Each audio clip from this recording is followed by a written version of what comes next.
नाथ जगन्नाथ तस्य दुख दत्त प्रभु मन्नाथ श्री जगन्नाथ मद्गुरु श्री जगद्गुरु मतात्मा सर्वतात्मा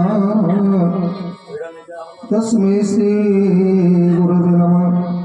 सर्व मंगल मंगले शिवे सर्वार्थ साधिके स्वर्णत्रम्बके गौरी नारायणी नमस्तुते। नीलाम्बुजश्यामलकोमलं सीतासमारोपितवाममालं महासायकचारुतपं नमामि रामं रघुवंशनाथं श्रीराम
सुमेरो पवन कुमार बल बुद्धि विद्या देव मोहि करो कलेश विकार राम करो कलेश।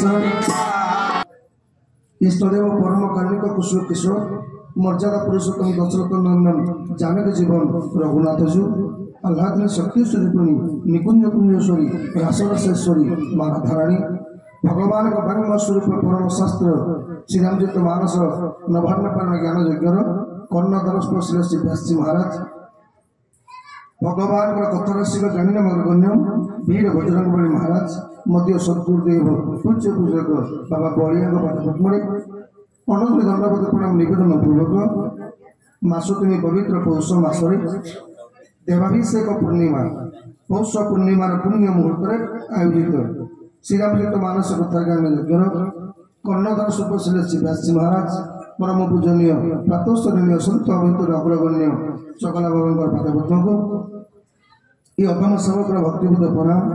सर्वोपरि ये पवित्र कार्यक्रम जहाँकर महान प्रेरणा अनेक वर्ष धरी आमे माने रामायण कथा श्रवण कर सुजोग लाभ करें। आज आम पाखे स्थूल रूप नथिले सूक्ष्म रूप जहाँ सत्ता को आम उपलब्धि एवं भगवान विग्रह व्यस्त निजक समर्पित भगवान पदार्थ स्थान पाई समस्त भक्त मान कार्यक्रम दायित्व वहन कर पंडित भीतर अग्रगण्य बाबू भाईना एवं ये पवित्र कार्यक्रम कर्ता रूप आसने भाइया भाई कार्यक्रम को परिचालना करुवा भानिमा ठारू आरंभ करी निनियमा तथा रमा भाई इत्यादि समस्त भक्तवृंद वैकुंठ इत्यादि समस्त भक्तवृंद भजन माध्यम आपण मान जनमानस रंजन कर समस्त कलाकार ये भरे यूट्यूब चैनल माध्यम पहुँचौवा अति परिचित शंकर भाई एवं आज दरबार भगवान पावन कथा को श्रवण करने ये दरबार उपस्थित समस्त सज्जनवृंद भक्तिमती माँ मैंने आपण मान समस्त को श्री सीताराम गान में अगम सब अर्पण आसतु हनुमान का से पवित्र सुंदर कांड को श्रवण कला पूर्व आम मैंने समस्ते सम स्वर हनुमान का से पवित्र हनुमान चालीसा आपण मान परिवार मंगल ये अंचल मंगल कटक सहर मंगल ये देशर ग्राम राज्यर मंगल आम मैंने समस्ते से महावीर हनुमान अति प्रिय हनुमान चालीसा आपण मैंने मो सहित पाठ करेंगे जमती भगवान कृपा हम सेमती सुंदर कांडर पवित्र कथा आम मैंने श्रवण करवा सर्वप्रथम हनुमान चालीसा श्री गुरु चरण सरोज निज मन भक्तर सुहारी वरण रघुवर विमल जसो दायक फलचारी बुद्धि बुझाते सुमिरो पवन कुमार बल बुद्धि मोहि भारत परिवार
अयोध्या कांडर कथा मुझे प्रथम कही 9 दिन आज्ञा भगवान कथाटा सरेनी ये संत तुलसी लिखिले कौन ना राम कथा होती अपार ये अपार समुद्र को 6 दिन भितर कहीकि साराटा यहाँ कौन सी मनीष कौन देवता मान पाखे भी असंभव तेणु से न्याय आम गत काली श्रवण कर अयोध्या कांडर कथा आज अयोध्या कांड सहित अरण्य किष्किंधा आज्ञा सुंदर कांड पर्यंत आमे माने कथा प्रसंग नवा तेणु ये आपण मैंने खराब भावे भगवान मोर आज्ञा से प्रथम गत काली आरंभ करी जे भगवान रामकर चरित्र आरंभ है कौटू ना दो राम तपोवनादि गमन आज्ञा सर्वप्रथम भगवान रामकर चरित्र आरंभ हो वनवास तो वनवास आज भगवान मोर आज्ञा राजा हवापाई जो राजा दशरथ कहले भगवान आज्ञा आनंद अधीर हो गले कि जिते बड़े वन को जावाक पड़ा भगवान राम मुहर हस लिखी शास्त्रकार माने कहते जीवन में स्थित प्रज्ञ क्या कहे ना दुखे सुन उद्दीपना सुखे सुन विगत भय भगवान कहे आज्ञा जो मैंने दुख पड़े बेसी अधीर ही पड़े सुख पड़े बेसी उत्फुल्लित हेबेनी आज्ञा से मानक जीवन में कौन सी विपत्ति पड़ो कारण कौन ना भागवत कही आज्ञा जीवन में जिते बड़े आमे माने दुख सुख भल मंद पाप पुण्य ये सब जो आम एकाठी जीव से आम पाखरे ये छोटिया छोटिया कथार किसी फरक पड़ो भगवान मोर आज्ञा वनवास गला बेले जो आनंद राज्य पाइला बेले से आनंद ये आज भगवान कौन कले निमिषक भितर अयोध्यार समस्त राज वैभव को परित्याग करी लक्ष्मण सहित भगवान मोर वन प्रदेश को गमन कले प्रथम राति तब साकुल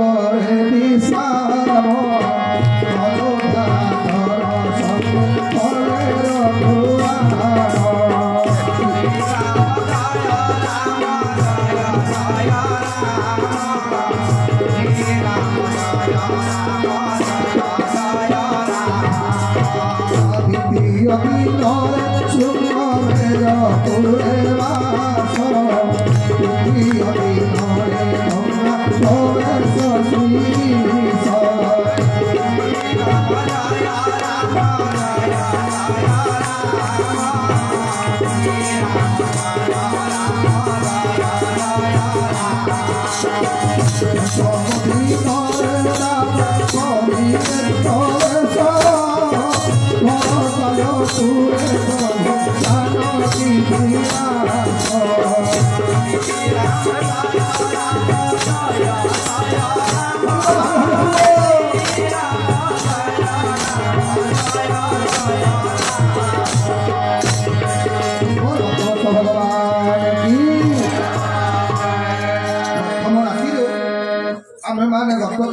ଯେ ତମସ ନଦୀ କୂଳରେ ଭଗବାନ ମୋର ବିଶ୍ରାମ ନେଲେ ଅଯୋଧ୍ୟାର ପ୍ରଜାମାନଙ୍କୁ ରାତି ଅଧରେ ଖାଦ୍ୟର ଲୋଭ ଦେଇ ଭଗବାନ ମୋର ଭଣ୍ଡେଇ ଦେଇକି ପଳେଇଗଲେ ଶୃଙ୍ଗବେରପୁର।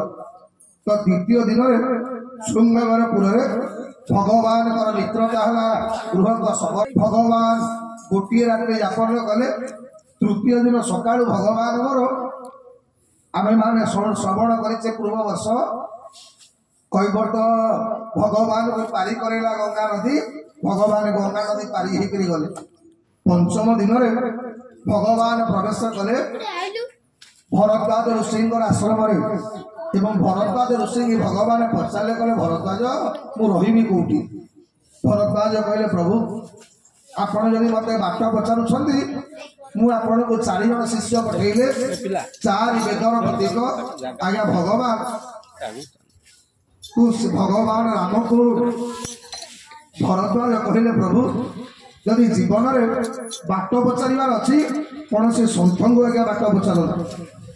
ଭରଦ୍ୱାଜ ଭଗବାନ ରାମକୁ ପଚାରିଲେ କଲେ ପ୍ରଭୁ ଯିଏ ଜଗତକୁ ଶିକ୍ଷା ଦେଲା ବାଲା ଜଗତକୁ ତିଆରି କଲା ବାଲା ସେ ମୋ ଭଳି ଗୋଟେ ମଣିଷକୁ ପଚାରୁଛି ମୁଁ କୋଉ ବାଟରେ ଯିବି? ଭଗବାନ ହସିବାକୁ ଆରମ୍ଭ କଲେ। ଭରଦ୍ୱାଜ କହିଲେ ପ୍ରଭୁ ଯଦି ଆପଣ ମତେ ପ୍ରଶ୍ନ ପଚାରିଲେ ତାହେଲେ ମୁଁ ମୋର 4 ଜଣ ଶିଷ୍ୟଙ୍କୁ ପଠାଉଛି ସିଏ ଆପଣଙ୍କୁ ମାର୍ଗଦର୍ଶନ କରିଦେବେ। ଇଏ 4 ଜଣ ଶିଷ୍ୟ କିଏ? 4 ବେଦର ପ୍ରତୀକ ଆଜ୍ଞା। ଯେତେବେଳେ ଆମେମାନେ ବେଦ ପ୍ରଦର୍ଶିତ ମାର୍ଗରେ ଗମନ କରିବା ଆମକୁ ମା ଜୀବନରେ ଦୁଃଖ ପଡ଼ିବନି। ଆମମାନଙ୍କର ବାଟ କେତେବେଳେ ବଣା ହବାନି। ଅର୍ଥ କ'ଣ ଆଜ୍ଞା? ଜୀବନରେ ବାଟ କୌଣସି ସନ୍ଥକୁ ପଚାରନ୍ତୁ, ତପସ୍ୱୀଙ୍କୁ ପଚାରନ୍ତୁ, ଗୁରୁଙ୍କୁ ପଚାରନ୍ତୁ, ଗୁରୁଜନ ମାନଙ୍କୁ ପଚାରନ୍ତୁ, ତାହେଲେ ଆପଣମାନେ ଭୁଲ ରାସ୍ତାରେ ପହଞ୍ଚିବେନି। ଆଜ୍ଞା ଆମେମାନେ ଆମମାନଙ୍କ ଜୀବନଟା ଏବେ ଭୁଲ ରାସ୍ତାରେ ଯାଉଛି। ତା କାରଣ କ'ଣ ନା ଆମେମାନେ ଆମର ମାର୍ଗଦର୍ଶକ ରୂପରେ କୌଣସି ଅନୁଭବୀ ଗୁରୁ ଅନୁଭବୀ ସନ୍ଥ ଏମାନଙ୍କ ପରାମର୍ଶ ଆମକୁ ଏବେ ଭଲ ଲାଗୁନି। ଭରଦ୍ୱାଜ ଋଷିଙ୍କୁ ଭଗବାନ ବାଟ ପଚାରିଲେ କହିଲେ ପ୍ରଭୁ ମୁଁ କୋଉ ବାଟରେ ଯିବି? ଭରଦ୍ୱାଜ ଋଷି 4ଟି ଆଜ୍ଞା ବାଟ ବତେଇ ଦେଲେ। କହିଲେ ପ୍ରଭୁ ଆପଣ ବେଦ ପ୍ରଦର୍ଶିତ ମାର୍ଗରେ ଗମନ କରନ୍ତୁ। ଆଜ୍ଞା ବେଦ ହଉଛନ୍ତି ଆମ ମାନବ ସମାଜ ପାଇଁ ସମ୍ବିଧାନର ସଦୃଶ। ଆମେମାନେ ବେଦ ପ୍ରଦର୍ଶିତ ମାର୍ଗରେ ଗମନ କଲେ ଆମ ଜୀବନରେ କୌଣସି ଅସୁବିଧା ହବନି କି କୌଣସି ଦୁଃଖ ପଡ଼ିବନି। ଆମ ବେଦ ଆମେମାନେ ମଣିଷ ମାନେ କେମିତି ଭଲରେ ରହିବେ ଆଜ୍ଞା ଆମମାନଙ୍କ ଜୀବନଟା କେମିତି ମଙ୍ଗଳମୟ ହବ ଆମମାନଙ୍କ ଜୀବନଟା କେମିତି ସୁଖମୟ ହବ ଏ ସବୁ କଥା ଆମର ଶାସ୍ତ୍ରକାର ମାନେ ଆମ ପାଇଁ ଲେଖିକି ଯାଇଛନ୍ତି। ଆମେ ତାକୁ ପାଠ ପଢୁନେ ବୋଲି ସେଇଥିପାଇଁ ଆମମାନଙ୍କ ଜୀବନରେ ଆଜ୍ଞା ବିପତ୍ତି ପଡୁଛି। ଭରଦ୍ୱାଜ ଋଷିଙ୍କ ସହିତ ଭଗବାନ ମୋର ଗଲେ କୋଉଠିକି ନା ଚିତ୍ରକୂଟରେ ପ୍ରବେଶ କଲେ। ତ ଚିତ୍ରକୂଟରେ ଭଗବାନଙ୍କ ଦ୍ୱିତୀୟ ପ୍ରଶ୍ନ ବାଲ୍ମୀକିଙ୍କ ପ୍ରତି ହେ ବାଲ୍ମୀକି ମତେ କହ ମୁଁ କୋଉଠି ରହିବି ଘର କୋଉଠି କରିବି? ପ୍ରଥମ ପ୍ରଶ୍ନ ଭରଦ୍ୱାଜଙ୍କୁ ମୁଁ କୋଉ ବାଟରେ ଯିବି? ଦ୍ୱିତୀୟ ପ୍ରଶ୍ନ ଏ ବାଲ୍ମୀକି ମୁଁ ରହିବି କୋଉଠି? ବାଲ୍ମୀକି ହସିଲେ କହିଲେ ପ୍ରଭୁ ମୁଁ ଆପଣଙ୍କୁ ପ୍ରଶ୍ନର ଉତ୍ତର ଦେବି ଯେ ଆପଣ ପ୍ରଥମେ କୁହନ୍ତୁ ଆପଣ କୋଉଠି ନାହାନ୍ତି। ଭଗବାନ ହସିଲେ ଆରେ ଜଗତରେ ଏମିତି ଗୋଟେ କୋଉ ଜାଗା ଅଛି ଆଜ୍ଞା କୋଉଠି ଭଗବାନ ନାହାନ୍ତି କହିଲେ? କିନ୍ତୁ ଆମମାନଙ୍କ ଦୁର୍ବଳତା କଣ ଜାଣିଛନ୍ତି?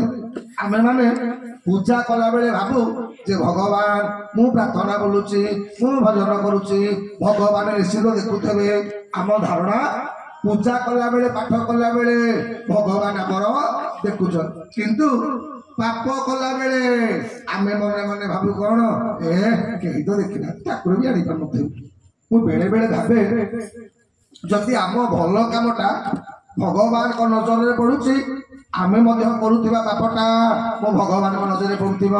ଏଇଥିପାଇଁ ଏମିତି ଗୋଟେ କୋଉ ଜାଗା ଦେଖ ସବୁବେଳେ ଦୁର୍ଯ୍ୟୋଧନର ଅଭିଯୋଗ ଯେ ଗୁରୁଦେବ ଆପଣ ସବୁବେଳେ ପାଣ୍ଡବ ମାନଙ୍କୁ କାହିଁ ବେଶୀ ଭଲ ପାଆନ୍ତି? ଯୁଧିଷ୍ଠିରକୁ ଆପଣ ଏତେ ଭଲ ପାଇବାର କାରଣ କ'ଣ? ମୋ ଭିତରେ କ'ଣ କମ ଅଛି ଯେ ଯୋଉଟା ଯୁଧିଷ୍ଠିରକୁ ଆପଣ ବେଶୀ ଭଲ ପାଇଲେ ଆମ କୌରବମାନଙ୍କୁ ବେଶୀ ଭଲ ପାଉନାହାନ୍ତି? ଆରେ ଗୁରୁ ଦ୍ରୋଣାଚାର୍ଯ୍ୟ ବିଚାର କଲେ ଦିନେ ପରୀକ୍ଷା କରିଦେଲେ ଏ ଦୁର୍ଯ୍ୟୋଧନ ବୁଝିପାରିବ तो दिने गुरु द्रोणाचार्य गोटे दीटा पारा आनिले पारा दीटा देले गोटा को दुर्धिष्ठिर को देले आ गोटा को देले दुर्योधन बोले दी जण जाक तमे जा जोठी केही नथेबे ए पाराटा को मारिके आनिबो आगे दुर्योधन गला जाके संगे संगे कबाट किली देला गोटे घर भितर लाइट फाइट बंद करते पाराटा को मुड़ी मारी देला आनिबी गुरु के पाखरे पहुंचला गला गुरुजी केही देखि नाहती मारिके आनिछि गुरु पचारे द्रोणाचार्य जे तू कोठी माइलो जो दुर्योधन कहला प्रभु घर भीतर को पड़ेली लाइट बंद करदेली पूरा अंधार हो गला केही नथेले मार दे काढिछि आपण आज्ञा दुर्योधन मने मने खुशी एपटे युधिष्ठिर सकाल संध्या बेला पर्यंत पाराटा को धरिकी बुली बुली करी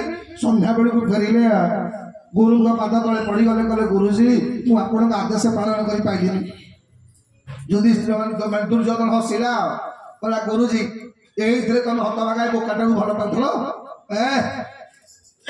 हतवागा गोटे छोटिया कामटे करि पाइलानी आ मो गुरु कहउछन कोन ना युधिष्ठिर श्रेष्ठ दुर्योधन द्रोणाचार्य पचारे कहले युधिष्ठिर कोन हला तमरो ना गुरुजी प्रथम थर पाई मु आपन आदेश को पालन करि पाइलिनी द्रोणाचार्य कहले काहेकि ना आपण कहिथिले एमिति जगह रे ए पाराटा को मारिबो चोटी केही नथेबे महिमा मु जुआडे गली मते लागिला भगवान मते सब आडे देखुछंती अरे एमिति गोटे को जगह अछि जोटी भगवान नाहंती के सब जगह रे तो भगवान मते देखुछंती आ मु भगवान को मारिनी कोठी पारा को एइथिबे महिमा मारि पाइलिनी गुरु द्रोणाचार्य संगे संगे फूल माला विकरे पकेले कहले युधिष्ठिर ये दुर्योधन एबे अनुभव कलु तो कौन पाई मो युधिष्ठिर को भल पाए अरे जो माने सबु जगह रे सबु स्थान रे भगवान को स्वरूप आज्ञा एथि पाई मो जगन्नाथ नाटा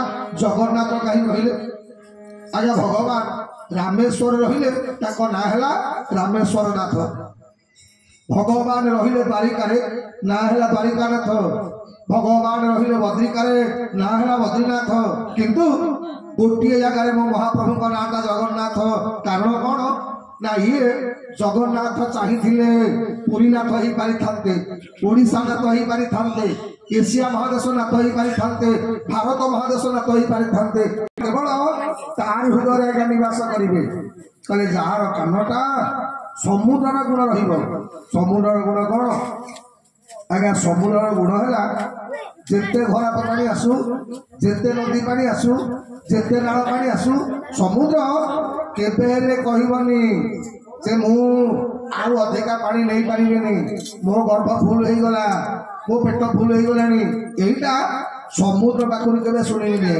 सेमती भगवान को कथाटा श्रवण कर साइला परे जो लोग केबे कहबनी जे मु एते सुनिलिनी आउ शुणिबिनी एत वर्ष शुणिली जदि आपण मन में ये भावना आसला ताहले आपण भगवान को पाइबे जेते शुणी भगवान कथा शुणा जार मन में सब बेले आग्रह भगवान केवल ताकर हृदय निवास कर दुई नंबर कौन भगवान कहले वाल्मीकि कहले प्रभु लोचन चाप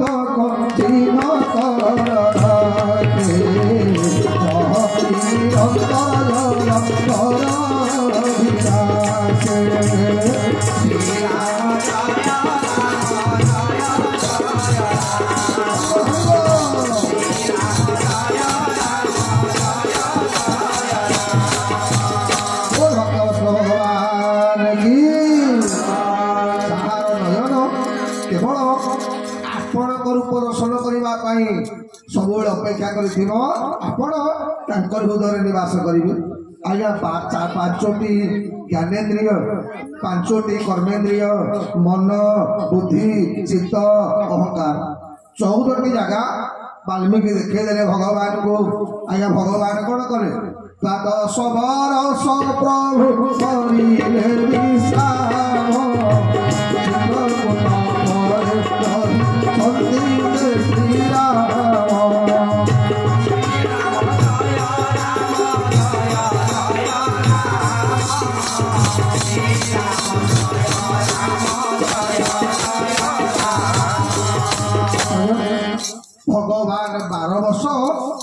ଚିତ୍ରକୂଟରେ ରହିଲେ। ୟା ଭିତରେ ରାଜା ଦଶରଥଙ୍କର ମହାପ୍ରାଣ ଘଟିଲା। ଭରତ ଭଗବାନଙ୍କୁ ଫେରେଇ ନେବା ପାଇଁ ଚିତ୍ରକୂଟକୁ ଆସିଲେ। ଆଉ ଚିତ୍ରକୂଟରେ ଭଗବାନ ଭରତକୁ କହିଲେ, କହିଲେ ଭରତ, ପିତା ସତ୍ୟ ପାଳନ କରିବା ପାଇଁ ମତେ 14 ବର୍ଷ ଜଙ୍ଗଲରେ ରହିବାକୁ ପଡିବ। ଭରତ କହିଲେ ତାହେଲେ ଠିକ ଅଛି ପ୍ରଭୁ, ଆପଣଙ୍କ ଆଦେଶ ଅନୁସାରେ ମୁଁ 14 ବର୍ଷ ଅଯୋଧ୍ୟାରେ ରହିବି ଯେ, କିନ୍ତୁ ଯୋଉଦିନ 14 ବର୍ଷ ପୁରିବା ପାଇଁ ଗୋଟେ ଦିନ ଯଦି ଆପଣ ନ ପହଞ୍ଚିଲେ ଆପଣ ଭରତକୁ ପାଇବେନି। ଆଜ୍ଞା ଭରତ ଆସିଲେ। ଭଗବାନଙ୍କର ଦୁଇଟା ଯାକ କଠଉ ରହିଲା ଅଯୋଧ୍ୟା ସିଂହାସନରେ ଆଉ ନନ୍ଦୀ ଗ୍ରାମରେ। 14 ବର୍ଷ ପର୍ଯ୍ୟନ୍ତ ଭରତ ଆଜ୍ଞା ଶୋଇନାହାନ୍ତି। ସମଗ୍ର ରାମାୟଣରେ 6 ଜଣ ଯିଏ 14 ବର୍ଷ ପର୍ଯ୍ୟନ୍ତ ଆଜ୍ଞା ଶୋଇନାହାନ୍ତି। ପ୍ରଥମ ହଉଛନ୍ତି ଲକ୍ଷ୍ମଣ, 2 ନମ୍ବର ଲକ୍ଷ୍ମଣଙ୍କର ପତ୍ନୀ ଉର୍ମିଳା, 3 ନମ୍ବର ହଉଛନ୍ତି ଭରତ, ଆଜ୍ଞା ଭରତଙ୍କ ପତ୍ନୀ ମାଣ୍ଡବୀ, 4 ଘରଙ୍କ ପତ୍ନୀ ସୁତକୀ। ଆଜ୍ଞା 3 ଭାଇ ବନ୍ଧୁ। ଆଜ୍ଞା ଏ ଜଣ 6 ଜଣ ଯାକ 14 ବର୍ଷ ପର୍ଯ୍ୟନ୍ତ ଶୋଇନାହାନ୍ତି। ତ ଭଗବାନ 12 ବର୍ଷ ଚିତ୍ରକୂଟରେ ରହିଲା ପରେ ଏବେ ଭଗବାନ ବିଚାର କଲେ କଣ ନା ନରଲୀଳା କରିବେ। ଏଇଥିପାଇଁ ଭଗବତୀ ଜାନକୀ ମାଙ୍କୁ ଭଗବାନ ଅଗ୍ନିରେ ଗୋପନ କଲେ। ମାୟା ସୀତାଙ୍କୁ ପ୍ରକଟ କରି ଭଗବାନ ଗଲେ କୋଉଠିକି? ପଞ୍ଚବଟୀ ବନେ ପ୍ରଭୁ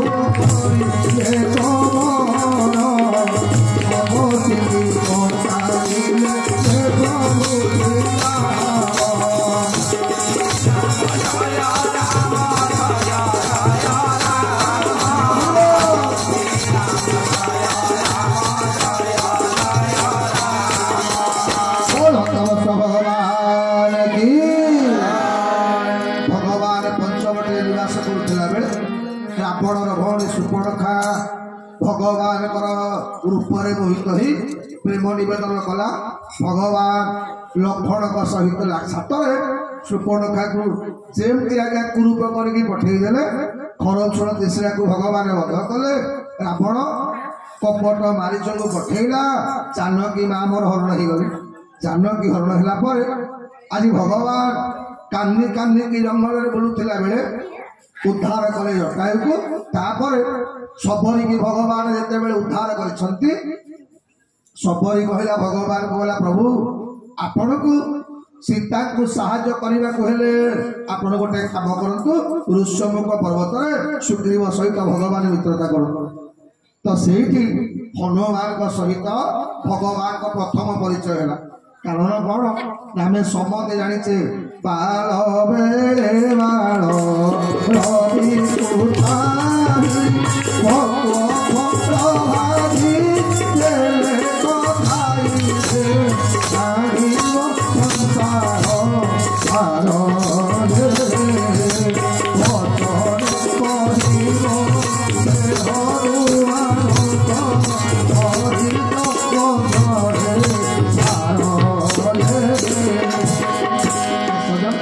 ଜନ୍ମ ହେଲା ବେଳେ ସିଏ ସୂର୍ଯ୍ୟଙ୍କୁ ପକ୍ୱ ଫଳ ଭାବିକିରି ଆଜ୍ଞା ଭୋଜନ କରିବାକୁ ବାହାରିଥିଲେ।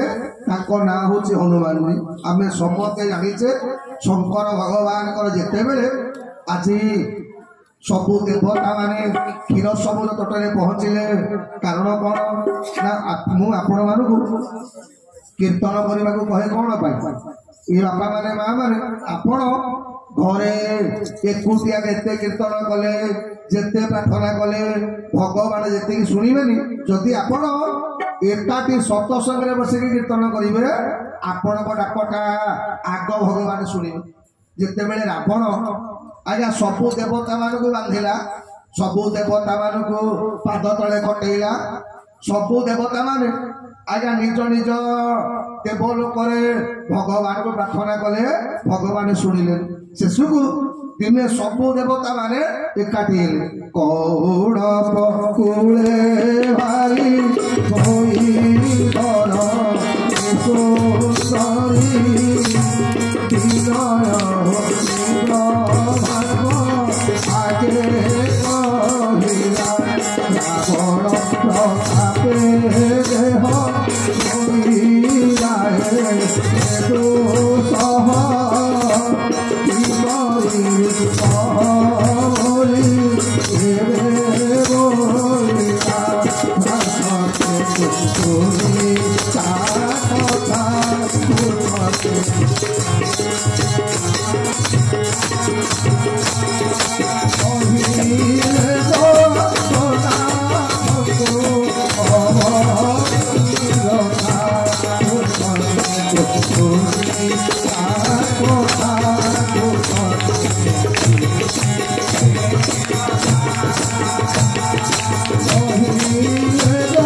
बापा माने माँ माने मन रखिए सत्संगे आमे माने जो प्रार्थनाटा करूँ जो कीर्तनटा करूँ ये कथाटा भगवान आग शुणती ये भागवत भगवान कहले कौन ना सर्वे होइल एक मुख डाकिबा नारायण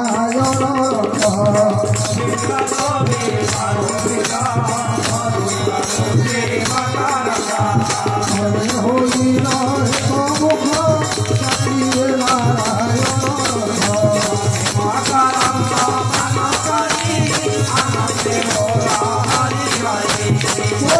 भगवान की आदि सबू देवता माने एकाठी क्षीर समुद्र तटरे अवतले भगवान सांगे सांगे प्रकट हो गले जेमती प्रकट हेले भगवान नजर पड़गला देवता मान भगवान कहले देवता माने कौन पे मत डाकिल कह आज्ञा दांडी रामायण बलराम दास लिखिले कौन ना लंगपति उपद्रव्य शुण सूर्य देव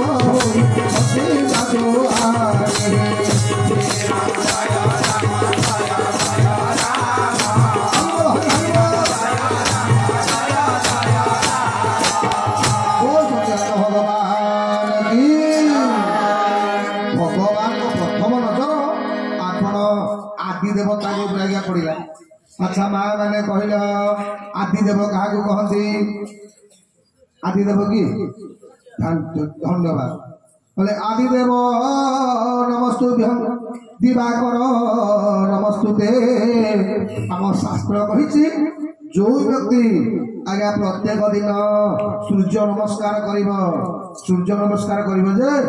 आम तुम भाया दिन 9टा 10टा 11टा बेले कले हेनी मु प्रथम दिन कही जेकोसी ठाकुर को पूजा करेंगे बालू रूपटा को पूजा कर मन कर गोटे छोटिया कथा मन रख कौन गोटे कम आप बहुत लगे कमटा आप सक्सेस होनी आपण सबुदिन चेष्टा करेंगे ठीक सूर्योदय पूर्व आज्ञा गाधे गाधे पड़े ठीक सूर्योदय बेलू सूर्य उदय होकर आसुवे बालू तो सूर्य को तंबा ढाल आज्ञा फल पानी टिके गंगा पानी टिके देवे आउ रोली टिके मिसेबे हलदी टिके देवे ये चारिटा जिनिस आज्ञा पानी गंगा पानी टिके रोली आउ टिके हलदी ये चारिटा जिनिस आपण सूर्य नारायण जो ठीक उदय होकर आसुवे ता पूर्व आपण माने भगवान सूर्य को अर्पण कर 23 दिन निरवच्छिन्न भाव अर्पण करके देख आपण काम हो परफेक्ट काम हो अनेक माँ मैंने कहे आम तो सका उठिक गाधेले आम एसन पुलिया आमको थंडा हम ये अनेक लोग कहते आज्ञा मुझे गाधे पारि मो हाथ गाधेले मोर कुआड़े कौन हम आज्ञा केवल ये पाली धरवा अभाव है बोली ये तंटीटा मोर पड़ी मो दोष कौन ना मुझे आज्ञा देवी रावण जी ग्रह मान को बसीभूत कर रखिता आपण शुणी ना जिते रावणर प्रथम पुओ जन्म हम रावणर प्रथम पुओ जन्म हम ये रावण कौन कला सांगे सांगे 9टा जाक ग्रह को डाकिला तमें समस्ते ग्रह मैंने आस मो पुओर 11 नंबर घरे बस आज्ञा ये ज्योतिष आपन को जब गोटे ब्राह्मण को आप मुंडिया माइले ब्राह्मण आपन कौन आशीर्वाद दी ସର୍ବନବ ଗ୍ରହ ଏକାଦଶ ଫଳ ଲଭ। ଅର୍ଥ କଣ? ଏକାଦଶଟା ହଉଛି ମଣିଷର ଭାଗ୍ୟର ଘର।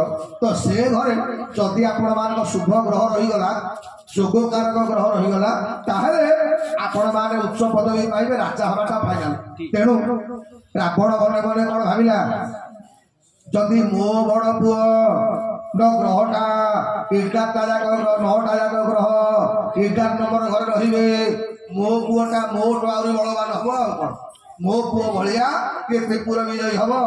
ଏଇଥିପାଇଁ 9ଟା ଯାକ ଗ୍ରହକୁ ଡାକିଲା, ବାନ୍ଧିକି ପକେଇଲା 11 ନମ୍ବର ଘରେ। ଆଜ୍ଞା ସବୁ ଗ୍ରହ ମାନେ ଏପଟେ ରାବଣ 20ଟା ଆଖିରେ ଅନେଇଛି, କହିଲା ଚୁପଚାପ ସବୁ ବସିବ, ମୋ ପିଲା ଠିକ ଜନ୍ମ ହେଲା ବେଳକୁ ତମେ 9ଟା ଯାକ ଯଦି ଗୋଟିଏ ଘରେ ବସିବ। ଆଜ୍ଞା ସବୁ ଗ୍ରହ ମାନେ ଡରି ମରିକି ବସିଲେ। ଆଚ୍ଛା ଗ୍ରହଙ୍କ ରାଜା କି? ଗ୍ରହଙ୍କ ରାଜା କି? ହଁ ଗ୍ରହରାଜ ଶନି। ଆଜ୍ଞା ତ ଶନି ରାଜା। ତ ଶନି ବିଚାର କଲା ଯେ ସମସ୍ତେ ସିନା ଡରି ମରିକି ରହିଲେ, କିବେ ଯଦି ମୁଁ ଡରିକି ବୋପାଟାର ଏମିତିଆ ଯୋଗ ନଥାଇକି ହତଲଗା ଯାହା କଲବଲ କଲାଣି ନ କହିବା ଭଲ। କିବେ ପିଲାଟା ଯଦି ଆଉ ଏମିତିଆ ଯୋଗ ଗୋଟେ ପାଇବ, ଆମକୁ ଆଉ ରଖେଇଦବନି, ହତଲଗା ମାରିଦବ ଆମ ସମସ୍ତିକି। ଏଇଆ ଭାବିକିରି ଶନି ଖାଲି ଆଜ୍ଞା କଣ କଣ ହଉଥାଏ। ଆଉ ରାବଣ କଲା ଶନି ଏପଟ ସେପଟ କାଇଁ ହଉଛୁ, ଚୁପ୍ ଆଜ୍ଞା ଶନିଟା ଡରି ଡରିକି ବହିଥାଏ। ଠିକ ଯେତେବେଳେ ଆଜ୍ଞା ରାବଣର ପୁଅ ବଡ ପୁଅଟା ଜନ୍ମ ହେଲା ବେଳେ ଗୋଟେ ମେଘ ଭଳିଆ ଘଡଘଡି ହେଲା, ତ ହେଲେ ମେଘ ନା ତ ଆଜ୍ଞା ଏତିକି ବେଳେ ଠିକ ଜନ୍ମ ହେଲା ବେଳକୁ ମନ୍ଦ ଧରି ଯେତେବେଳେ ଗୋଟେ ବିକଳ ଚିତ୍କାର କରିଛି, ଆଜ୍ଞା ସ୍ତ୍ରୀର କାନ୍ଦଣା ଶୁଣିଲା ପରେ ରାବଣ ଟିକେ ଅନ୍ୟମନସ୍କ ହେଇଗଲା। ଇଏ ଟିକେ ଅନ୍ୟମନସ୍କ ହଉ ହଉ ଇଏ ଶନି ଥିଲା ବାଁ ଗୋଟାକ ବଢିଲା ଦ୍ୱାଦଶ ଘରକୁ। ଆଉ କଣ ରାବଣ କଲା ହଁ ହଁ କଣ କହିକି ପାହାଡ଼ଟେ ପକେଇଲା। ଆଜ୍ଞା ସେ ଦିନ ଠାରୁ ଶନି ଛୋଟା, କିନ୍ତୁ ଦ୍ୱାଦଶ ଘରକୁ ଅଧା ବେଳେ ପାଦ ବଢେଇଦେଲା ବୋଲି ଆଜ୍ଞା ଇନ୍ଦ୍ରଜିତଟା ଅଧା ବୟସରୁ ଗଲା। ଆଉ କଣ, ତେଣୁ ଏଇଥିପାଇଁ ଗ୍ରହରାଜ ଶନି ଯେତେବେଳେ ଖରାପ ପଡିବେ, ଗ୍ରହରାଜ ଶନି କାହା ଖରାପ ପଡନ୍ତି କହିଲେ? ଆଜ୍ଞା ଯୋଉ ଲୋକ ଗୁଡାକ ପାଦ ଘୋଷାଡ଼ି ଘୋଷାଡ଼ିକି ସବୁବେଳେ ଚାଲନ୍ତି, ଆପଣ ଜାଣିବେ ସେମାନଙ୍କ ଶନି ଖରାପ ପଡିବ।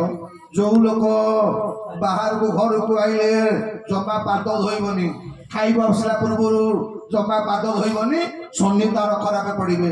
ଆଜ୍ଞା ଯୋଉ ଲୋକ ମନେକର ଯାହା ଘରେ ନାହିଁ ପିନ୍ଧିବା ପାଇଁ, ସିଏ ଆଜ୍ଞା ନ ପିନ୍ଧିଲେ ଚଳିବ। ଯାହା ଘରେ ପିନ୍ଧିବାକୁ ଲୁଗାପଟା ଥିଲେ ମଧ୍ୟ ଜାଣିକିରି ଯେ ଛିଣ୍ଡା ଲୁଗା ପିନ୍ଧୁଥିବ, ଆପଣ ଜାଣିବେ ଶନି ତାର ଖରାପ ପଡିବ। ଯୋଉ ଲୋକ ଜାଣି ଶୁଣିକି ଛିଣ୍ଡା ପେଣ୍ଟ ପିନ୍ଧିବ, କହିବିନି ଆଜ୍ଞା ଆପଣ ମାନେ ଖରାପ ଭାବିବେ ଲୋ ବାବା। ଆଜ୍ଞା ଏବେ ପଇସା ବାଲା ଲୋକ, ବଡ ବଡିଆ ଲୋକ, ପୁଣି ରଙ୍ଗ ଛଡା ଛିଣ୍ଡା ଫାଳେ ଫାଳେ ଦେଖାଯାଉଥିବ। ଆରେ ଚଣ୍ଡୀ ମନ୍ଦିର ଭିକାରୀ ଦେଲେ ବି ଆଜ୍ଞା ସେ ପେଣ୍ଟ କେହି ନେବେନି। ଆକୁ ପିଲା ଆମର କଣ ତାକୁ କୋଉ ପେଣ୍ଟ କହନ୍ତି କଣ ତମେ ତ ପିନ୍ଧିବ ଡିଜାଇନ ପେଣ୍ଟ। ଜ୍ଞାନ ଅଛି ନା ପିଲାଙ୍କର। ରାଧେ ଗୋବିନ୍ଦ ରାଧେ ଗୋବିନ୍ଦ ରାଧେ ଗୋବିନ୍ଦ ପରମାନନ୍ଦ ପରମାନନ୍ଦ ପରମାନନ୍ଦ ରାଧେ ଗୋବିନ୍ଦ ରାଧେ ଗୋବିନ୍ଦ ରାଧେ ଗୋବିନ୍ଦ